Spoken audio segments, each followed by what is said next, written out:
Sword of the Demon Hunter episode 7 now out, so let's talk about it. Kijin Gentōshō.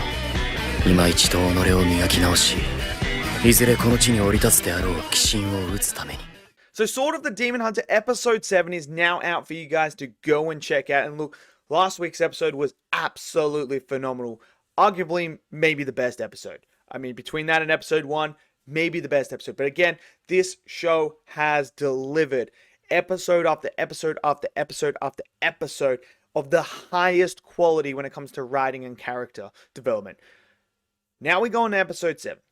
And this is where we find out about a demonic painting.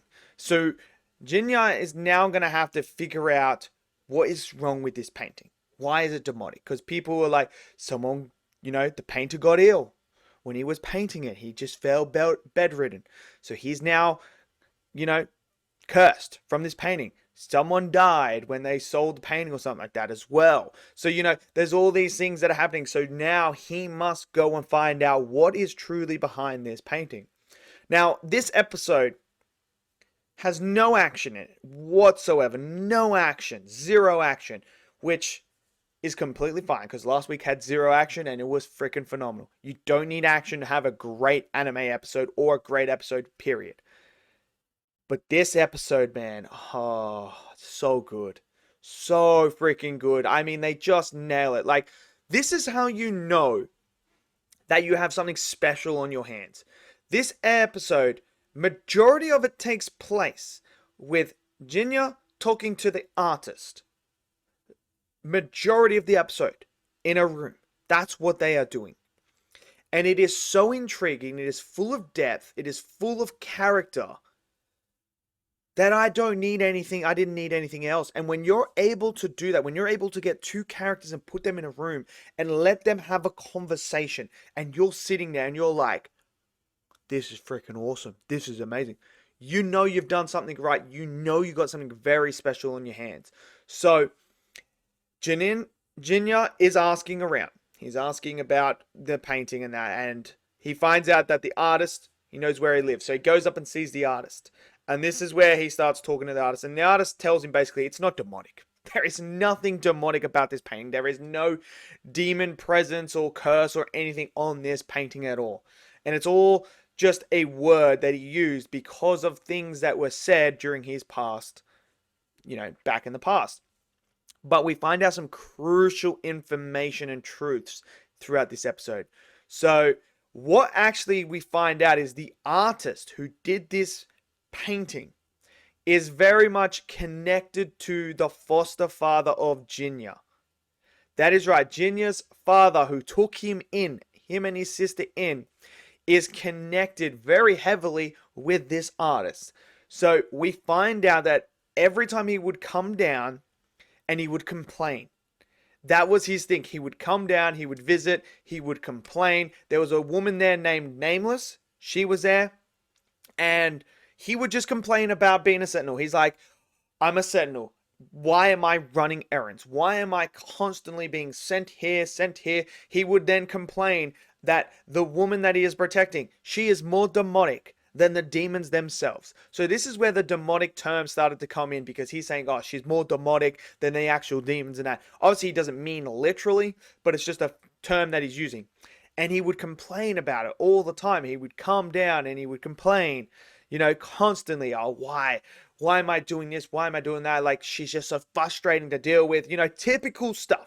Typical stuff. And meanwhile, the artist wanted to become this absolutely fantastic painter. And then we actually find out, as the foster father continued to come down, each time would be different. And what I mean by that is, eventually he became in love with her and she became his wife. And this is where he was like talking and he starts to confess, who he is and truly how he feels about, she had a hard life, she hasn't had it easy or anything like that. And this is where he wanted the artist to paint that painting. And that painting is supposed to be an image of her, but obviously embellished in a way. Now, Jinta's father, adoptive father, said she's as beautiful as the gods and everything, and was like, do this, do that, this. He was never happy with the painting or anything like that. And then the artist was like, well, how am I supposed to paint a woman that I've never seen before? Like, how is this supposed to happen? And we find out that Nameless, that was there, that woman there, was actually the woman that was up there. That is the one that is protecting in that. So you see all of this start to tie in beautifully. But it's the expression of Jinya, who's now understanding more about his father and who he was. Because, Jinya had this time with him, but he never saw this side of him. And it's so good for him to actually see it and see how his foster father truly was. And this is what this painting was about. It was about him expressing his love. That was the curse. That was the curse that was put on him. And we find out that he's just getting older, the artist. That's why he's bedridden. So it's got nothing to do with painting. And the guy that just died just happened to die at that. It's a coincidence. So there is no demonic tie to it at all. But, we also find out that the last time he came down and visited the artist, he did speak about his adoptive son and daughter as well, which it's so good to see Jinya smile. And after the conversation he has with him, he goes back to the store, to the place where he eats all the time. And he even makes a comment of like, to the dad that's there, that's working, he's like, you're such a great dad. And like, you could see it. And this is where she, the woman that's there, the demon woman, starts to express to him like, yeah, he can be loudmouth, he can be this and that, he can be all this and that. But at the end of the day, that's who he is. That's who my father is, and I'm grateful for him, and that's what I love about him, is that's who it is.